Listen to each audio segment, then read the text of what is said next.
Good afternoon, ladies and gentlemen. Welcome to today's webinar. My name is Wen Yi from the National Cancer Society of Malaysia, and I'm the moderator for today's session.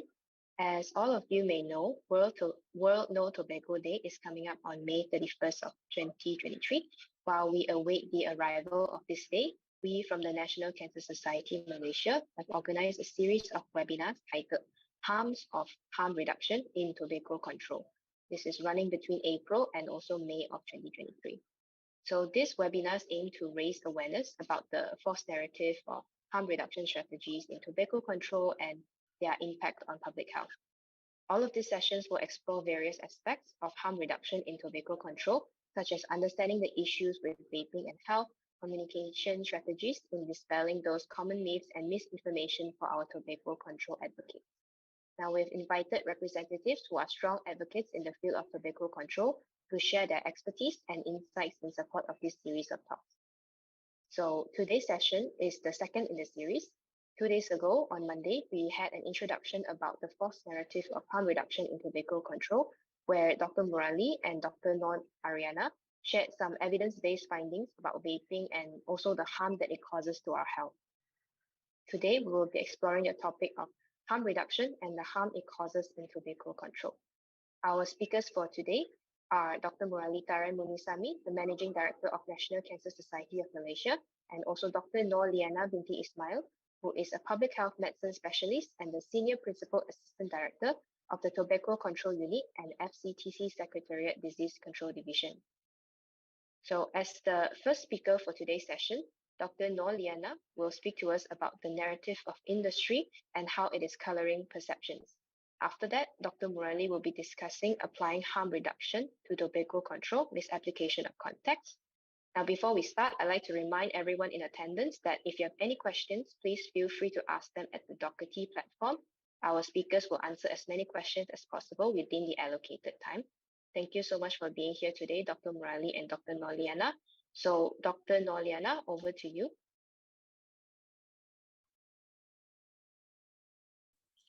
Okay, thank you so much, Ms. Moderator.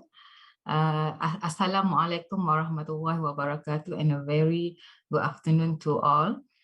As mentioned, my name is Dr. Norliana. You can call me Dr. Liana. So today I was given a task for the second series. So I will be having three topics for this series. So this is my first topic, which is the task that was given to me is on the narrative of the industry and how it's coloring public perception. I would like to thank the organizer, Dr. Murali, for inviting me today, and hopefully I can share the experience that I had when I in tobacco control, and also the information regarding tobacco harm reduction, especially from the MOH perspective. All right, so as an introduction, so for the tobacco harm reduction, the public health community have a divided thought over the possible benefit. Is it true it has benefit, or it just creating a new harm of the tobacco harm reduction? So there is one school of thought that believe a low risk tobacco products such as snus, or the most recent one, electronic cigarette or heated tobacco product, do have some benefit, or what we call as a less harmful than the cigarette, or other tobacco product. And there is also a study that suggests that the introduction of this product can reduce the harm at the population level. However, there is still argument. There's another school of thought that see that this is just a creation of new harm.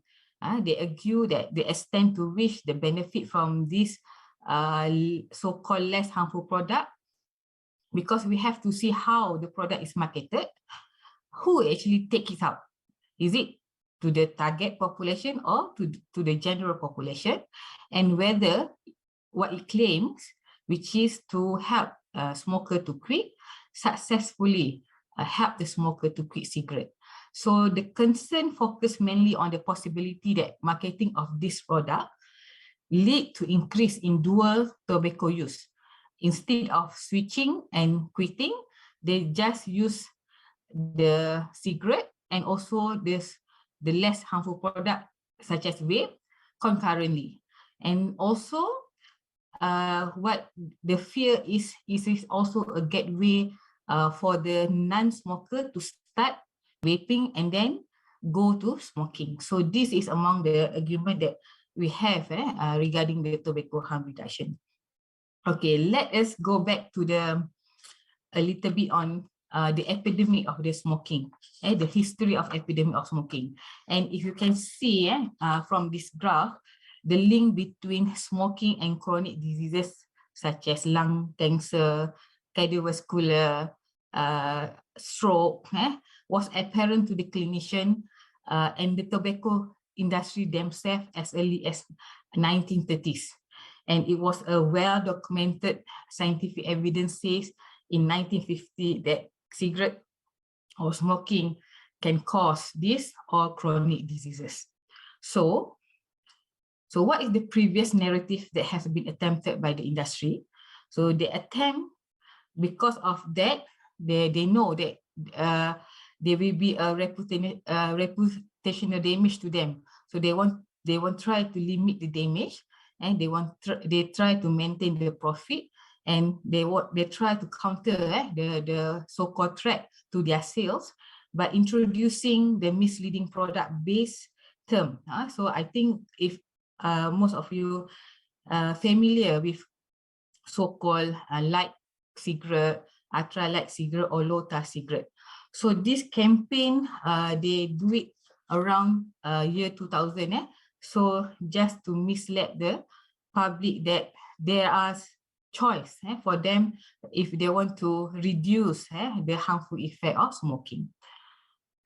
And then most of the country actually already banned and had certain provision regarding this term, the light cigarette or the low tar cigarette. And in Malaysia per se, under the Control of Tobacco Product Regulation, our CTPR 2004, in 2008, we have inserted Regulation 16A, which related to matters prohibited on tobacco product packaging or label, where if you can see in 16A clause 2, the prohibition include any term such as light, ultra light, mild, cool, extra, low tar, full flavor, premium rich, that can directly or indirectly create an erroneous or false impression.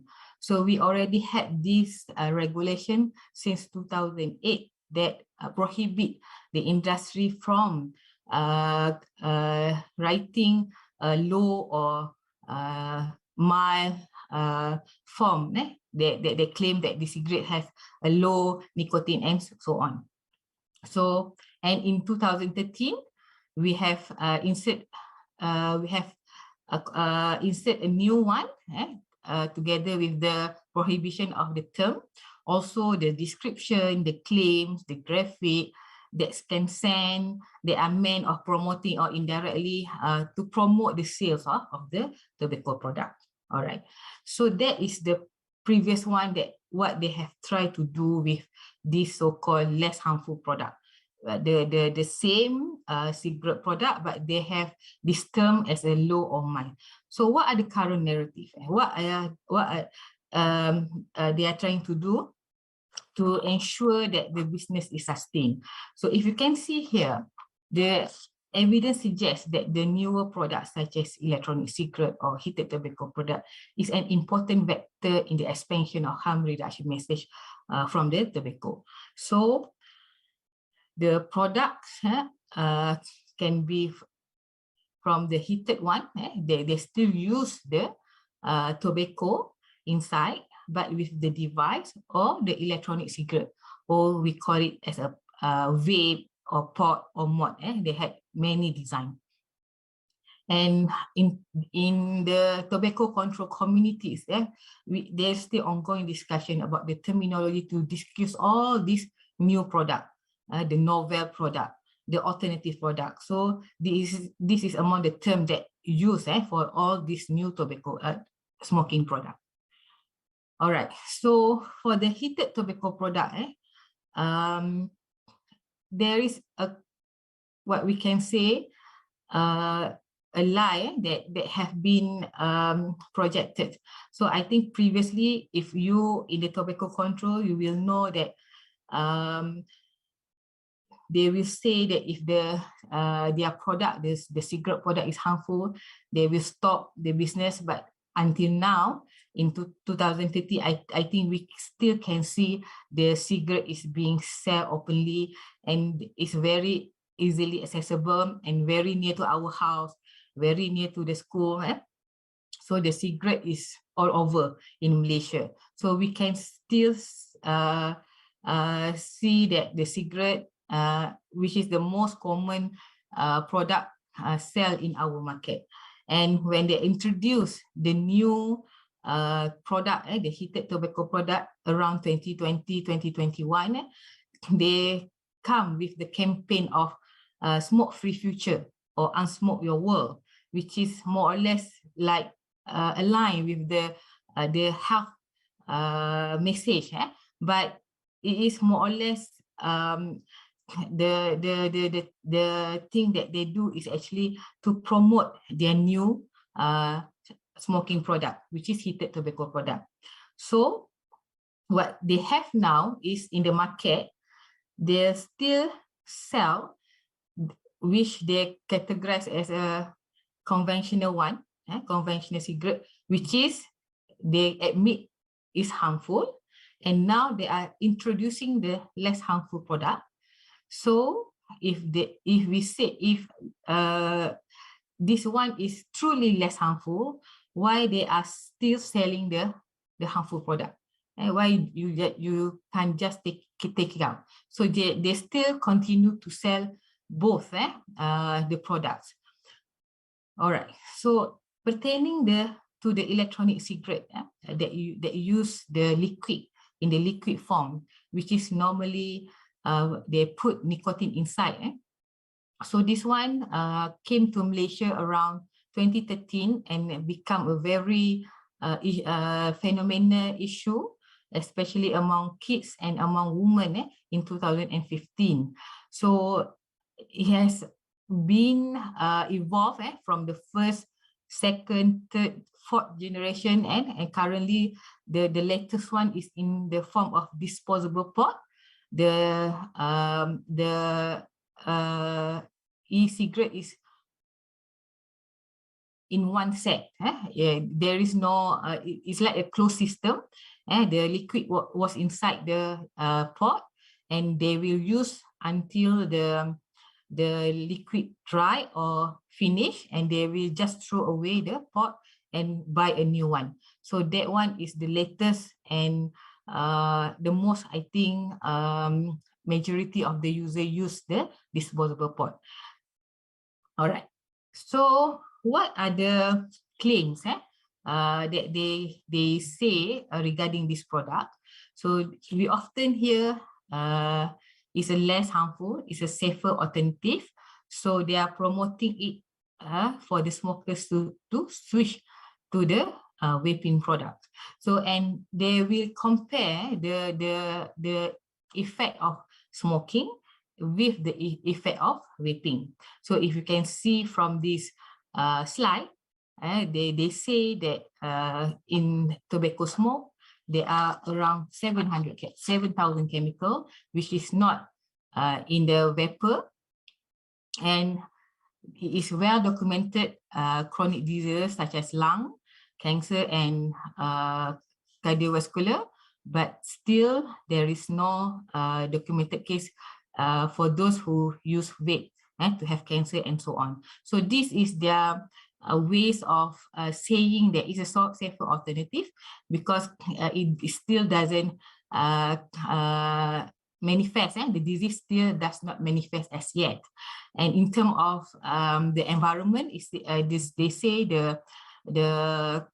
this product is more friendly, environmental friendly, but I think we can see now, especially with the disposable pot, it will become one of the environmental issues, with all the disposal being dumped everywhere. All right, and just what I said just now, when they compare the harmful, when they compare and they say this is less harmful, is mainly because of the content.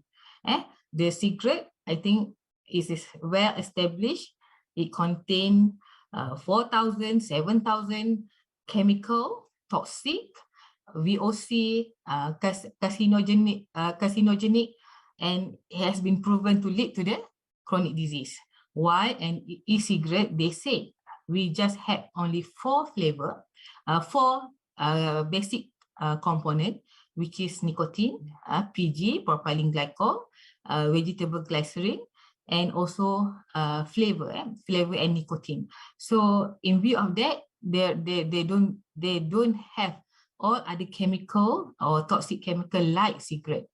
But what we know, if you remember, we studied chemistry before, the liquid or the chemical inside the liquid, they can mix with each other and form another chemical.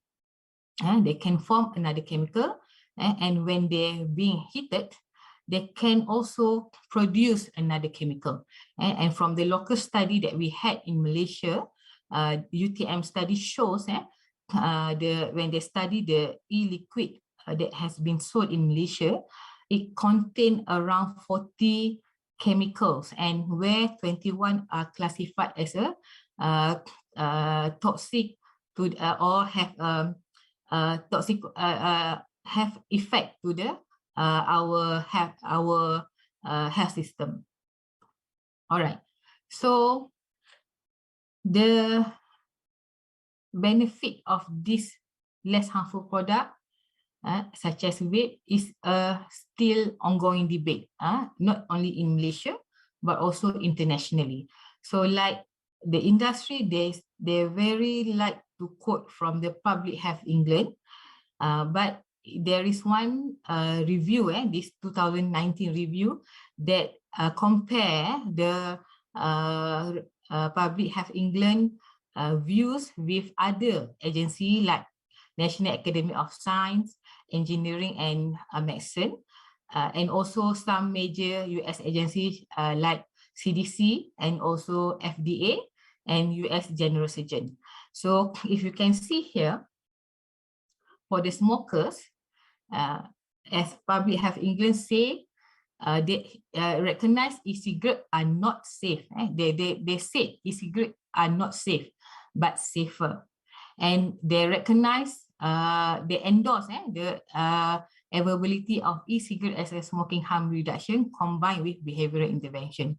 But NASIM recognize e-cigarettes are not safe, same, and only commits to endorse as an alternative if smokers switch completely and not being a dual user. Later on, I will show you the study that is it truly a smoker can switch completely or they just become a dual user. And NASIM also find there is insufficient evidence to promote a broad scale substitution of e-cigarette to the cigarette for conventional cigarette. So it's still insufficient to say, yes, you change to e-cigarette to quit smoking. For the bystander, what are the risks for the bystander? So the PHE says there is, they find no evidence that second-hand vaping pose identifiable health risk to the bystander. So they conclude that the harm to the bystander are just minor. But the NASIM say the e-cigarette indoor environment may expose the non-user, non-vapers to nicotine and particulate, although it can be less than conventional cigarette.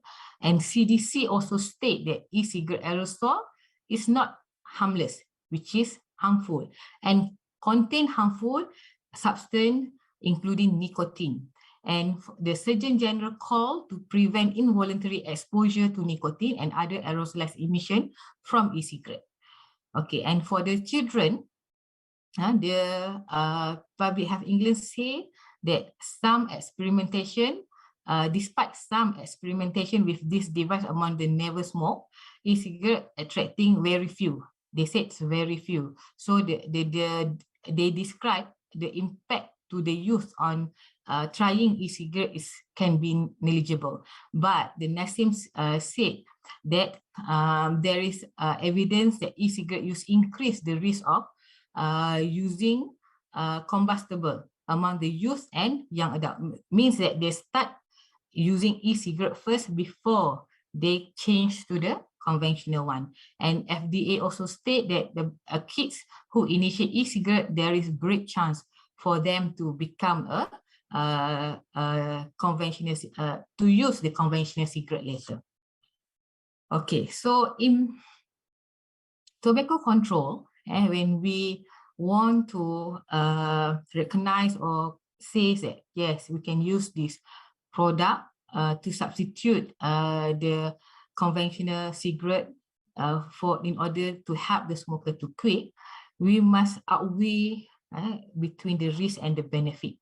The benefit of having people who quit with e-cigarette must be outweigh the harm, not only short-term harm, but also the long-term that can be lifelong, and also the possibility of many people still vaping, still using vaping even after they said they stop conventional cigarette.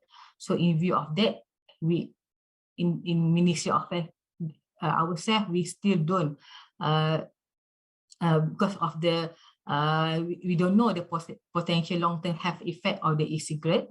We still don't recommend the e-cigarette or heated tobacco product as an alternative for smokers to quit smoking. And here I have very nice from the True Initiative, the differentiation between harm reduction strategy in public health. What are the goals? What are the objectives? Who are target versus the tobacco industry? Right. Okay, so I have simplified here. So basically, for harm reduction, when we say, okay, so we endorse it as a harm reduction, who are the target people here to use this product? So it should be a smoker. So in Malaysia, we had around 5 million smokers, 21.3% based on our National Health and Mobility Survey in 2019. And the objective is to help this smoker to quit and stop the nicotine addiction. So that should be the objective of this harm reduction concept in smoker. Okay, and we see, I think you also can see there is a lot of promotion. Use the e-cigarette product that say even in 7 days you can quit smoking. And there have been a lot of promotion advertising of their product to help people to quit smoking. So this is what is going on currently. Okay, but in reality, so what we have been seeing now is the products not only meant to be used for the smoker, but also to the other group, those who already stopped smoking. And what we are worried is those who are never smoked before, especially our young kids that has tried to stop vaping. So there are ex-smokers who restart smoking, which they use a electronic cigarette, and again they become addicted to the nicotine. And we have those who are never smoked and start to smoke by vaping, and later on whether they turn, as evidence show, most of them they are very likely to also start a conventional cigarette smoking.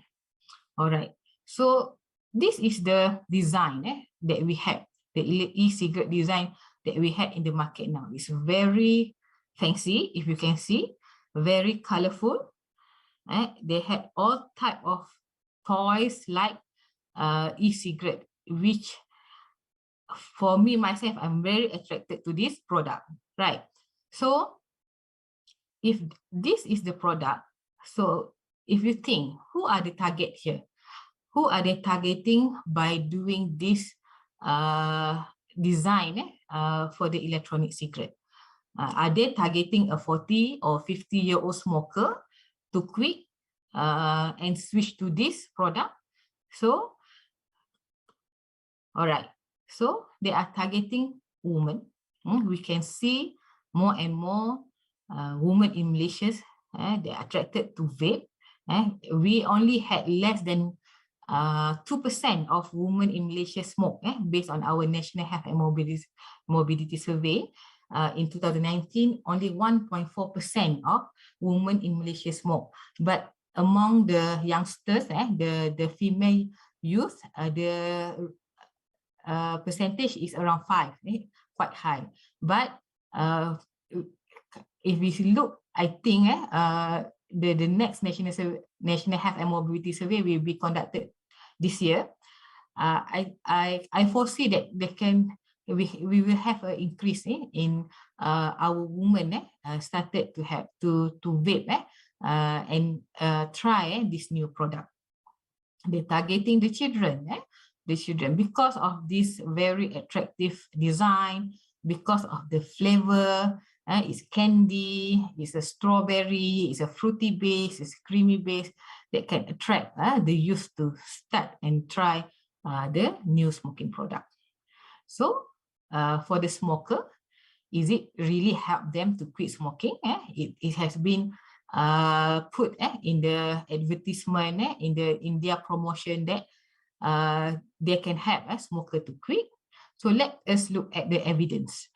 So in order to understand whether the e-cigarette can help smoker to quit, this is the graph that shows the mechanism of action of the nicotine inside the conventional cigarette and also the nicotine inside the electronic cigarette. It is a similar action. Means that for the nicotine in the cigarette, in 10 seconds, it can reach a very high concentration in our brain. After one puff or two puffs, a very high concentration of nicotine, we reach the brain that can give the pleasure to the smokers and maintain the addiction among the smokers. And electronic cigarette mimic the same characteristic as conventional cigarette. While if we want to trick smoker for quit smoking, we do give them nicotine replacement therapy, but the dose is at the lower dose, and we give it in a very slow and incremental increase lah. So if you can see this graph below here, this is how the NRT act to help the smoker quit by decreasing the withdrawal symptom. And we will lower the dose, taper down the dose in 3 months, and possibly by 6 months, they will stop using the NRT and they will also stop smoking all kind of smoking product. So that is the differences between the mechanism of action in electronic cigarette and also the nicotine replacement therapy. Okay, so in 2015, there is a systematic review on health effect of electronic cigarette. So what has been found here is almost 80% of smokers who switch from conventional cigarette to electronic cigarette actually do not quit smoking, when they switch, but instead they continue with dual use. They use both. They still smoke conventional cigarette, but they also started using electronic cigarette, which we expect of course the reduction of harm there will be no way, because they still smoke the conventional one, but also it also impose the new harm as they also trying a new smoking product, which is electronic cigarette. And in 2020, the US report from General Surgeon says that it is inadequate evidence to conclude that e-cigarette in general increase the smoking cessation. still that not enough evidence to say the electronic cigarette help smoker to quit.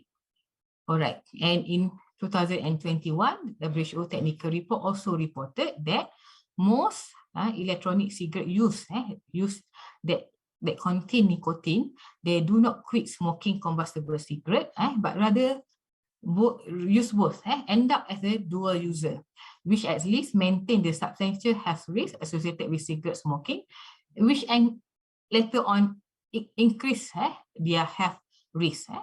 All right, so that is the three evidence. So I come to my last slide, which is for the conclusion. For the topic today, the narrative and what have evidence show so far. So there is still uncertainty over the effectiveness of harm reduction in tobacco. It still remain, the uncertainty still remain.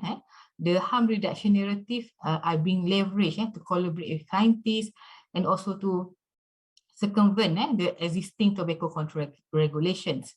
And this narrative actually pose a threat to the reduction of social and economic costs of the tobacco-related disease and to the successfully implementation of tobacco policies at a global scale.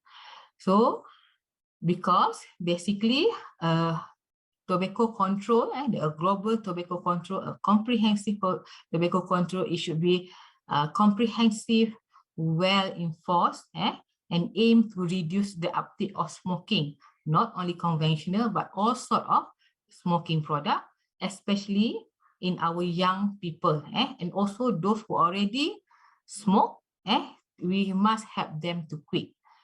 And in view of that, the policy still, the comprehensive policy include such as increased tobacco tax, the full, the comprehensive ban on the promotion, the advertisement, restriction on the availability and the implementation of Article 5.3 and all article in the visual FCTC.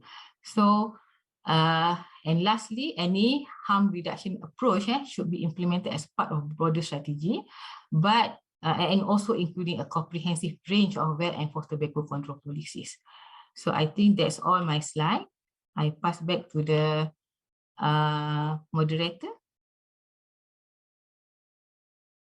All right, thank you so much. Thank you, Dr. Norliana, for your informative presentation. It was very interesting to see how the tobacco industry's narrative can actually affect how the general public actually perceive vape. But we'll move on now. And so let us welcome Dr. Murali to share his thoughts on the topic about applying harm reduction to tobacco control, misapplication of context. Over to you, Dr. Murali. Hi, thank you, Dr. Mah. Thank you, Dr. Liana, for joining us today, despite your busy schedule. And ladies and gentlemen, so this is, as I was telling you yesterday, this is a kind of a 8-part series which looks at all these different aspects. And I'm going to carry on a little bit from what I said yesterday, as to we talked in the first session. For those of you who haven't watched the first session, please go ahead and watch it. You can find it on Dockety, and you can follow the kind of thread of the evidence as we unfolded it yesterday. And in this session, the second session, we're actually speaking about tobacco harm reduction, and actually why that narrative is not absolutely accurate when it comes to tobacco control. So today, Dr. Liana has already given you the kind of real world evidence, and I'm going to approach it from a more theoretical perspective and tell you a little bit about the history of tobacco control in terms of harm reduction. Where is it coming from? And, you know, where actually, if you go back to the theoretical framework of harm reduction, is this actually something which is accurate? Okay, so, and in order for me to be able to do that, please allow me to share some slides to you. And let me go on to talk about e-cigarettes first. Now, very interestingly, and you will see that the tobacco industry entirely drives this idea of electronic cigarette or e-cigarette or heated tobacco products. We'll have another session in which this entire kind of landscape is broken up into little pieces so that everybody can understand what is electronic cigarettes, what are ends, what are all these different types of devices. We'll do that on another session. But today I'm here to kind of give you a little bit of a historical perspective on electronic cigarettes and where is this actually coming from. And why is this important to this entire idea of harm reduction? Because as Dr. Liana was mentioning earlier, I think one of the big kind of push by the tobacco industry and now the vaping industry, I use the terms interchangeably, and we'll discuss it in another session as well, as to is there any difference between the tobacco industry and vaping industry? Short answer, none. However, within these pictures, what you get to know is actually they are touting that electronic cigarettes are a very kind of safe, less harmful, safer, I believe is the term they're using, safer, less harmful equivalent to conventional cigarettes. So basically, what are electronic cigarettes and where do they come from? And this is kind of where I'm starting the discussion today. So please allow me to give you a little bit of a brief history of electronic cigarettes. So electronic cigarettes really is devices that stimulate tobacco smoking. They have a heating element, and this heating element vaporizes a liquid solution. So it's very different than your cigarette, which is in a paper, and you light up that cigarette and you burn it, and it burns the paper, and it subsequently burns that tobacco as well. So instead of getting that smoke from the burning of the tobacco and the paper, what you're actually getting is this vapor from the heating up of this liquid, and the liquid already contains nicotine, right? And there was also a question yesterday, as in, how is vape actually part of this whole tobacco products kind of discussion? Simply because most vape, and Dr. Liana, Dr. Ariana was sharing about that yesterday and today in these sessions, that actually most vape contains nicotine, and almost all of nicotine that we know it today comes from tobacco. Okay, so which is why it's actually tobacco products. Now, vaping, vapor is inhaled instead of the usual tobacco smoking. And so what is interesting is this is really nothing new. It's been going on for decades. As early as 1965, there was a patent given in the United States for smokeless non-tobacco cigarette, where this product actually encouraged the act of producing heated, moist, flavored steam.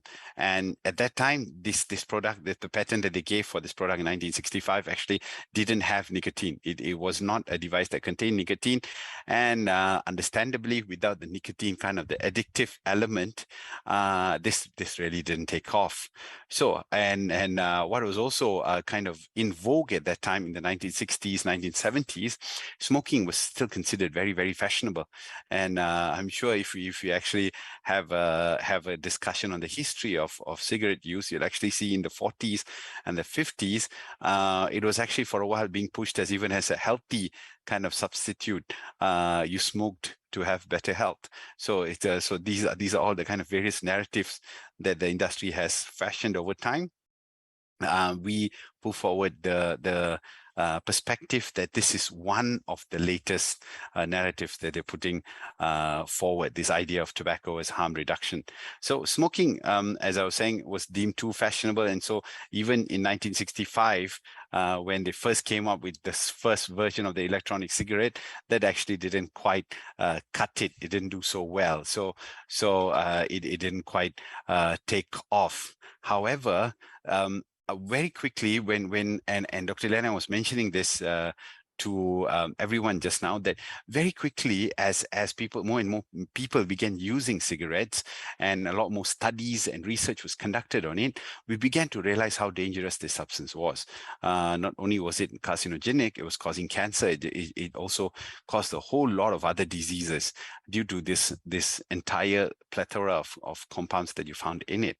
So what happened, both to tobacco control and the entire public health kind of field has then been to somehow clamp down on this. But for the tobacco industry, the story has always been how to search for something which is safer, because I need to keep my customers and let me find a kind of safer. If you notice, we're using the inverted commas for safer, since we actually as I'll kind of talk to you about, it's not exactly safer, but that is the narrative that they've put forward. So collaborative efforts between different companies have all been going on over time. And for example, Imperial Tobacco, which is the British kind of huge tobacco giant since the turn of the century, even collaborated with a pharmaceutical company, ICI, to create new smoking material, some kind of an alternative to tobacco. So while the public health kind of and the clinical kind of world was actively looking to stop people from smoking or to get them to quit altogether, the industry has always been very active to kind of find a safer substitute, a so-called substitute that can be labeled as being safer so that they can switch users onto it. So in 1986, for example, another non-combustible product containing nicotine called Favor was actually introduced. Favor is actually a product that looks exactly like regular cigarettes, but it's made from plastic, and it had filter paper with liquid nicotine, which users then inhaled. So there was no act of burning or heating. So you didn't smoke or heat it. You inhaled it, and inside there it was made from plastic and that filter paper with liquid nicotine. So that was actually one of the earlier kind of alternatives. However, it was withdrawn in the late 1980s. Since then, after that, the FDA took over jurisdiction of e-cigarette equivalents. Before that, it was free without any kind of legislative control. It was being marketed as such. And then now, once the FDA, which, as you know, Food and Drug Agency is a very comprehensive agency which really looks at safety and efficacy of all kinds of products, both food and drugs. And once they had taken over jurisdiction, it was this company felt that, they would not be able to present the necessary evidence for e-cigarettes for Favor at that point in time, and they actually withdrew it from the market entirely. So of course, then we come to modern e-cigarettes. So history is littered with examples of various tobacco companies trying to invent different versions of a safer cigarette, and even e-cigarettes. And so it didn't really take off until this guy, Hon Lik, who in 2003-4, actually there's a typo there, invented the modern electronic cigarette. So he's a Chinese pharmacist in China who worked with this company, and he was a smoker, ironically, and he attempted to quit smoking after his father, who had been a heavy smoker, died of lung cancer. So Hon Lik devised a very high frequency ultrasound emitting element, very atas, high new technology kind of perspective. So he created an element which instead of like traditional heating, it used a high frequency ultrasound, and that actually vaporized this liquid that was in that device, creating a vapor which could then be inhaled. So Hon Lik was very proud of this. Understandably, he intended the device to be an alternative to smoking, comparing it to this whole thing. That's his quote: the digital camera taking over from the analog camera. So that's how really proud Hon Lik was of his achievement. And this device was actually, a patent was registered for this design in 2003, and the device was commercially made available in China in 2004.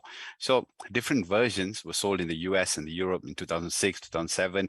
Then it began to, as they say, it catch fire and gained a life of its own. So the tobacco industry itself began to realize the potential of e-cigarettes, and by the end of the 2000s, the 2010s, they had actually begun developing their own brands. And what they acted, since tobacco industries are super cash rich and have decades of huge kind of profits, they started also not only developing and marketing their own kind of e-cigarettes, but also to buy existing e-cigarette companies, including UK giant Imperial Tobacco. We talked about them earlier. Imperial Tobacco actually bought up Honlick's intellectual property in 2013. And as you know, subsequently, there have been many different variations of the e-cigarette. If I understand correctly, we are now, and again, this will be covered in another session, but as I understand, we are now into the fourth generation, the third, fourth generation of actually e-cigarettes, which continue to be improved in order to provide more doses. I don't know whether it's beneficial or not, but yeah, they continue to improve it in terms of delivering more doses, more kind of content, more constituents in the products themselves. So that's what's been happening in terms of e-cigarette development. Ironically, for a person who invented this device to quit smoking, our patient zero, Honlick himself, never quit smoking. Until today, he remains a dual user of conventional cigarettes and vape. So even to him, he actually just as Dr. Liana was pointing out earlier, he himself ended up becoming a dual user. So now, in terms of the industry perspective, what is the industry always talking about? So some pictures onto this. In the attempt to find a safer cigarette method, tobacco industry has always told smokers that they could switch to alternatives. So again, this idea of tobacco harm reduction, not really a new story. They've consistently done this over the decades. That's the kind of message that we're trying to put across to our colleagues in who are clinicians, that don't get bought into this tobacco harm reduction being kind of touted as some new innovative strategy. The industry has always been at this for decades and decades. So early on, there was this idea of filtered cigarettes, and then low tar and low nicotine cigarettes. So these came out again decades ago, and these safer alternatives were aggressively marketed with the idea that these cigarettes were safer than conventional, so-called full-strength alternatives. For example, Kent is a lovely cigarette. It was actually put forward as the first filtered cigarette, and it was marketed that, you know, with the proof of greater health protection, as they said, since it had a filter. Ironically and tragically as well, later it was discovered that Kent's filter actually was made out of asbestos, so very positive carcinogen. So that killed Kent once evidence began coming out about it. So the problem is, initially when it did come out, and due to aggressive marketing, successful marketing, millions of people switched to using Kent filtered cigarettes, and they were actually market dominant at the time.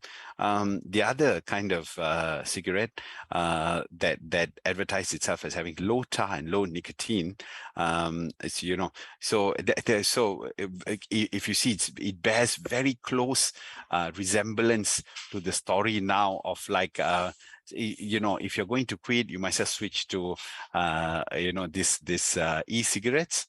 At that time, this version of low tar, low nicotine cigarettes was was also encouraged users to switch to it since it was safer. And again, a lot of people bought into this narrative of it being safer, less harmful, and, you know, people switched to using True over within about a decade of its introduction. It was the market dominant type of cigarette being used. Now, unfortunately, in both these cases, over time, both Kent and True were found to have absolutely no benefit whatsoever, and actually caused a lot of death. So they by themselves, I think they're responsible for a couple of million premature deaths due to tobacco. So and so I'm sure for many of us, you can see very strongly the kind of deja vu, if I could use the word, these memories of how the tobacco industry has consistently and constantly kind of tried to put forward this narrative of a safer product. Now, why, and this is really very interesting, of tobacco harm reduction, and I'm aware, I'm cognizant of time, so I'm just going to keep to a few simple slides here. As in tobacco harm reduction, why is it that the industry is talking about it as being e-cigarette use as being tobacco harm reduction? So the reasons why the industry considers e-cigarettes as a form of harm reduction, I'm listing now out very, very concretely below 5 big reasons. 1, e-cigarettes contain less carcinogens in their content compared to conventional cigarettes. Dr. Liana talked about this earlier as well, and that's exactly the kind of narrative that the industry is putting forward, which is since they contain less carcinogens compared to conventional cigarettes, and because there's no more this whole burning idea with the associated tar, smoke, and all these other 7,000 over substances, because of this, they are definitely less harmful. So by using them, they're actually a form of harm reduction. Guess what the industry says? Second, conventional cigarette smokers who find it difficult to quit smoking, okay, can use e-cigarettes as a smoking cessation tool. So before this, you can't quit. You can't quit cold turkey. Because of that, you're just going to continue. I see no alternative. For me as a smoker is what the thought process goes. So better for me to, at least now, I have e-cigarettes and I can use them as a smoking cessation tool, as it is safer than conventional cigarettes. It's a safe alternative for me to be able to quit smoking. The third kind of premise that they're going at is millions of smokers who are at risk from cancer and other substances in conventional cigarettes now have a chance to substitute their conventional cigarette use for a viable product that is easy and friendly to use.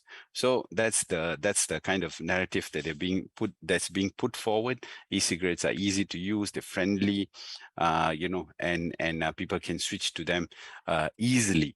Now, e-cigarettes will also, the premise in harm reduction that they put forward, the industry puts forward, is that e-cigarette users will continue to be hooked on nicotine as they were on conventional cigarettes. So they're not apologetic about the nicotine. They're saying that, look, and this is where the kind of harm reduction perspective comes into play, where they say that, look, you're on a harmful substance, which is nicotine. However, I can't wean you off it. Since I can't wean you off it, then please allow me to at least reduce the harm that you will have by giving you a device that is now less harmful. So the premise is that they will continue to be hooked on nicotine. That's the fourth premise.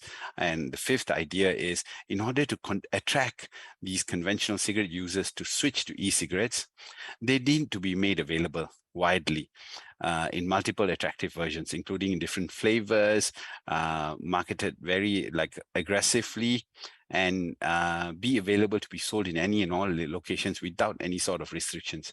This because the logic is that if I decide to quit, I need to have as much widespread access so that any shop that I'm walking by should be able to give me some sort of device that I like, or maybe I like red color, so I need to have it in like all the rainbow colors and shapes and sizes, so that I can choose a device that is helpful to me, for me to be able to quit smoking. So this is the logic behind why the industry puts forward this premise of e-cigarettes being a form of tobacco harm reduction. These are the 5 reasons that they consider that e-cigarettes a form of harm reduction.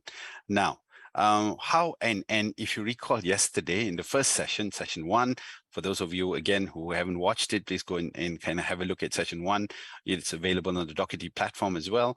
And in yesterday's first session, we talked about the different concepts in harm reduction and the 3 big tenets in terms of harm reduction. One is the idea that harm reduction is a public health alternative to the moral model and the disease model of substance addiction. That's the kind of tenet of it being harm reduction. And industry positions tobacco harm reduction. Like they're saying that how is this harm reduction? Because it follows is alleged by industry that it follows the first tenet, which is the tobacco harm reduction is a non-judgmental alternative for conventional smokers. With this tobacco harm reduction kind of approach by e-cigarettes, smokers have a self-help tool that they can use to entirely stop smoking. So it's an alternative from this. We treating them as criminals who smoke, and or as addicts who have to be treated by medical or clinical physicians. So that's the kind of mechanism that they're using in terms of explaining themselves and how they position themselves as harm reduction. Now, in the second tenet, which is a core tenet of harm reduction, I was telling you yesterday, there's 3 big tenets of harm reduction. The second of them being harm reduction recognizes abstinence as the best outcome, but it accepts alternatives that result in reduced harm. And industry positions themselves under the understanding that conventional smokers may not be able to quit, but now they can use a product that is less harmful to them. So this whole reduce harm idea, which is the core of harm reduction. And the third is the idea that harm reduction promotes a low threshold access approach, meaning yesterday we talked about this. That means harm reduction programs need to be available through multiple channels. It mustn't be difficult to access. So the thinking of industry is now, because I'm putting these devices everywhere out in the public, then it will be attractive enough for conventional smokers to access it whenever required and then quit smoking. Now, however, this is not true. This is not true. When the evidence is coming out, as Dr. Liana pointed to in various different situations, evidence all across the world and even in our country is coming out to show that tobacco harm reduction actually violates all 3 tenets of harm reduction. So you can't really call it harm reduction at all. What do I mean by this? We're saying harm reduction is a public health alternative. This is the concept of harm reduction itself. However, you must understand, like, harm reduction still requires a very supervised landscape in which there's actually oversight from healthcare professionals in order to get individuals or communities to be able to actually reduce the harm that they're facing. For example, just to provide a little bit of color to this, methadone substitution treatment doesn't mean you can buy methadone in 7-Eleven.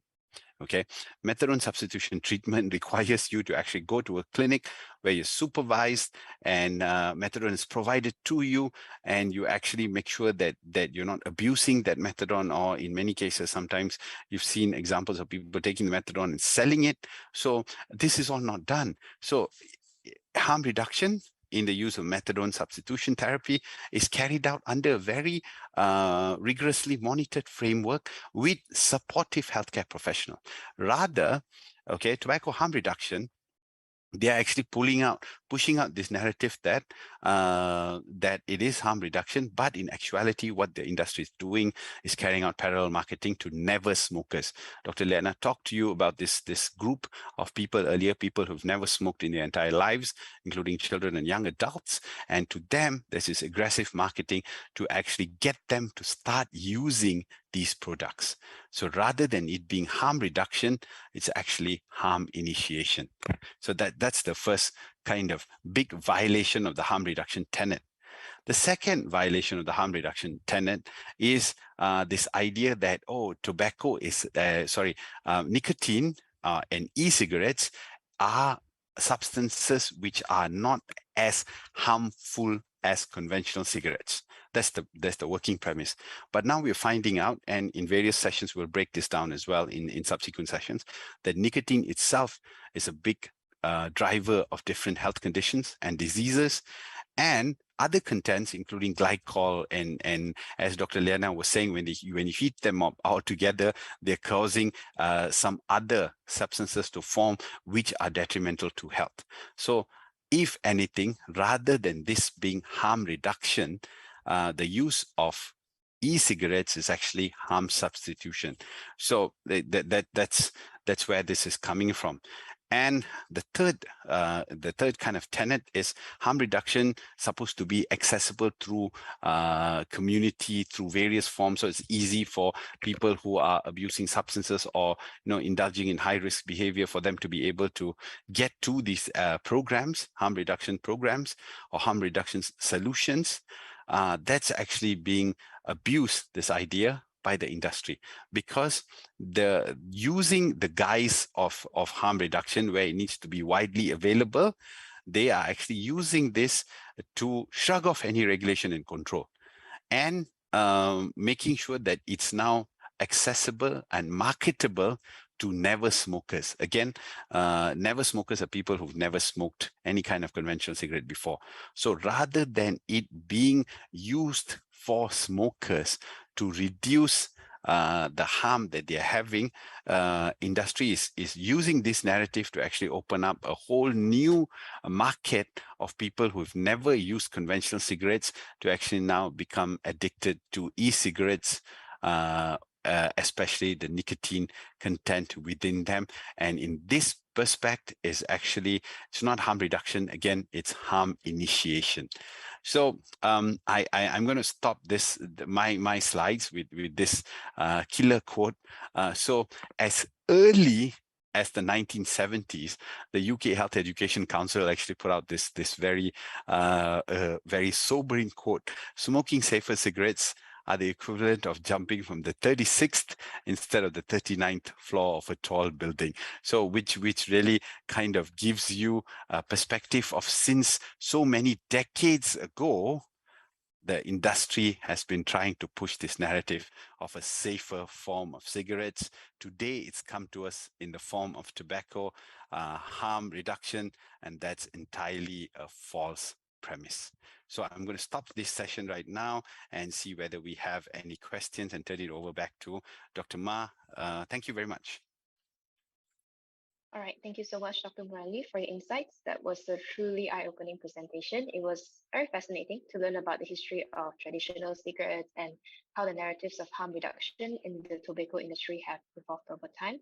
Now, we will be wrapping up today's session already, but before we end this session, I would like to pose one question to both Dr. Norliana and also Dr. Murali.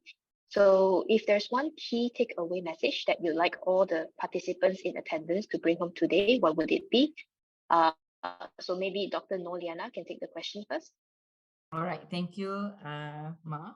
So my message is simple. Please continue to equip yourself with the knowledge, because as Dr. Murali and I said just now, this is something new. The product is something new, and there is a different thought of this topic, the tobacco harm reduction. But as a medical professional, please equip yourself with the knowledge. Like today's webinar, I think there will be 12 series altogether, right? And then from our side also, we also conduct a continuous training to continue educate our medical officers with regard to this topic. So you can, if you have any doubt or any question, you can ask us here in Secretariat Tembakau. We are very very happy to help any of the doctors there.